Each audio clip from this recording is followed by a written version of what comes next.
I couldn't believe it. According to the document I was looking at, John, the boy who would go on to become the Master Chief, died 41 years ago.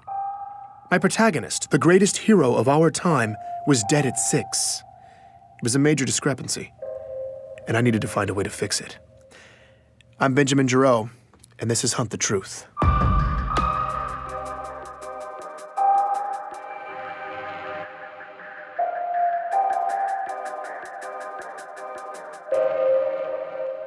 Continue to hold. If you ever happen to obtain sufficient clearance to call the Office of Naval Intelligence, you'll be on hold for at least an hour. If you ever happen to get a call from them, you will also wait an hour. And in the end, they never unblock the video, so you just end up talking to a really crisp insignia. I am waiting to talk with Michael Sullivan, hoping he can help me with my little records problem. Continue to hold. And it's been 85 minutes. Michael Sullivan, also known as Sully, works for the ONI in public relations. If it seems odd to you that the most secretive agency in our government has a PR department, you're not alone. But that's not something I'd mention to them. Besides, Sully had hooked me up with the assignment in the first place. I was grateful for the opportunity. Office of Naval Intelligence. Public Relations. Ben. Hi, Sully. Hey, yeah, thanks for taking my call. Absolutely. How are the sources? Up until this point, I'd had no problems with the story. All my facts had been lining up nicely, but now I had an obscure document from the far reaches of the galaxy that listed John as deceased. This contradicted everything. I needed Sully to make it make sense, and thankfully, he did just that. Welcome to the outer colonies. Nothing makes sense out there. No, I know. It's just, I just want to make sure that I button up all the details. And that's what you're doing. Look, Ben, it's the far reaches of space out there, and the planet you're talking about was glassed to hell. You know just as well as anybody that if there are any local records, they're a mess. Okay, so I felt a little stupid. Sully was right. It's a real problem in the outer colonies. Planets destroyed by glassing have bad records. Every researcher knows this, and every researcher knows that questioning that fact is standard fodder for conspiracy theorists. It's a cover-up. That's Government Secrecy 101. That's a message I received last week from a man named Meshach Maradi. He's one of many truthers out there who've come out of the woodwork since I started doing this story. Apparently, he heard I was investigating the Master Chief. Meshach seems less ridiculous than most of the characters who've been filling up my inbox, but he's definitely been the most persistent. He's left me a message every day for the past 2 months. I never respond, but I did find the timing of his last message pretty funny. Let me guess. The government is telling you that the records don't make sense because the planet was glassed, right? That's what they tell you. Technically, Meshach was right. That was what the government was telling me. But unfortunately for Meshach's theory, it was true. Glassed planets have bad records. John's childhood friend, Ellie Bloom, has dealt with this reality her whole life. I recalled what she'd said in her interview. I mean, it can be hard enough out here trying to do business between planets that haven't been glassed. There's so much upheaval. Keeping track of personal records, financial documents, medical records, it's a total crapshoot. In retrospect, I'd probably been asking for this kind of hiccup.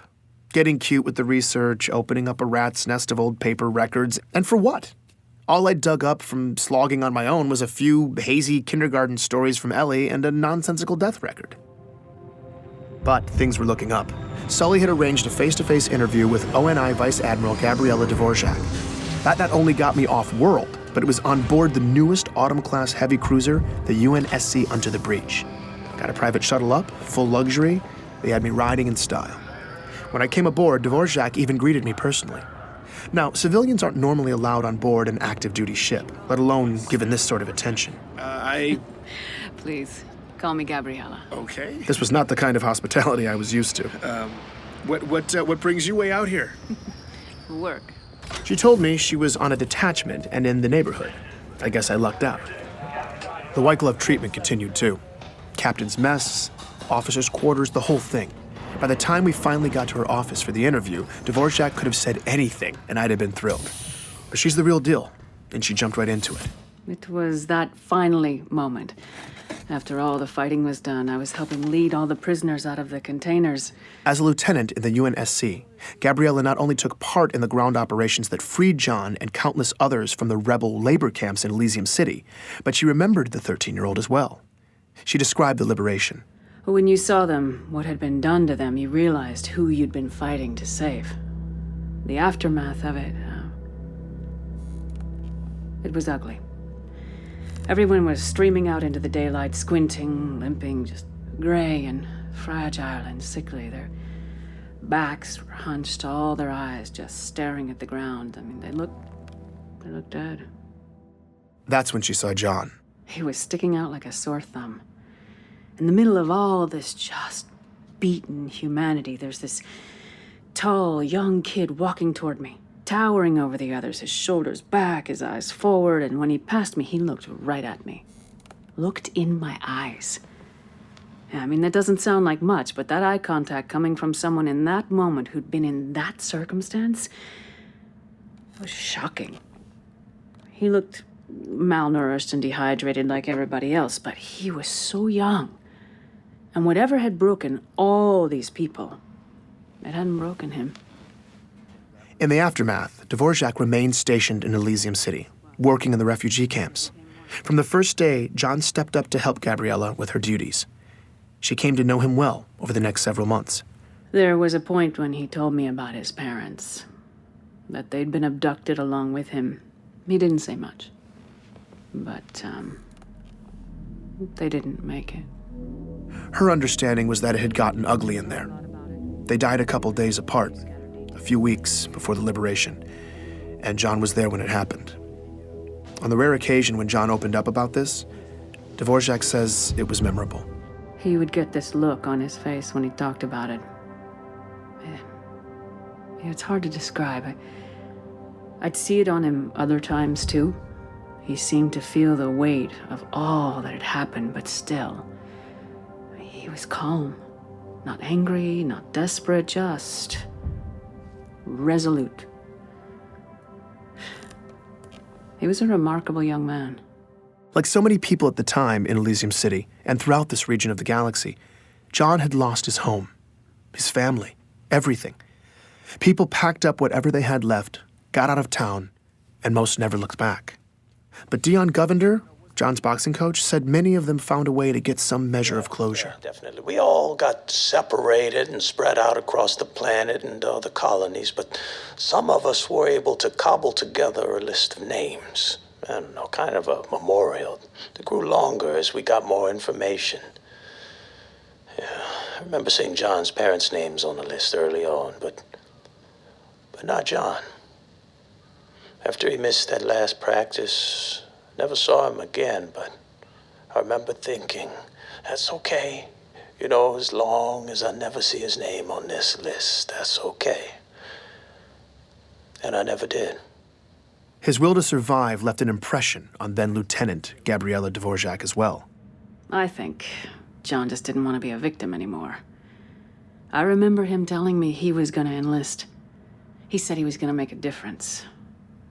I've never been more sure of another person than I was of him when he said that. Out of the chaos of war, from the rubble, a young John was able to forge a purpose for himself.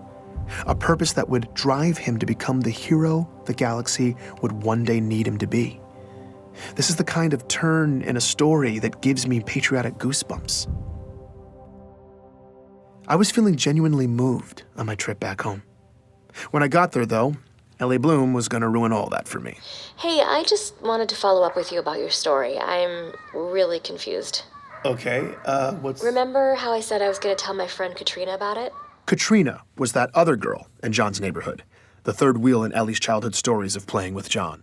Ellie had moved off planet in 2517, but Katrina had stayed. She said that John was dead. He died when he was 6. Wait, what? What? John was perfectly healthy, but then he just started wasting away. At first they thought maybe it was some autoimmune thing, and then they thought it was something else, and then something else, and then meanwhile he's getting all these tests, but the doctors couldn't figure it out at all, and his parents were panicking. It sounded horrible. Then John died. Just like that. I had no idea what to make of this.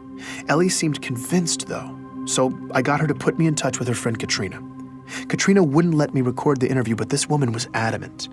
I wanted to discount what she was saying, but she seemed to remember it so vividly, providing extensive detail, I couldn't ignore it. As far as this person was concerned, John was dead. Before I could even begin to wrap my head around that claim, though, here was the kicker from Katrina.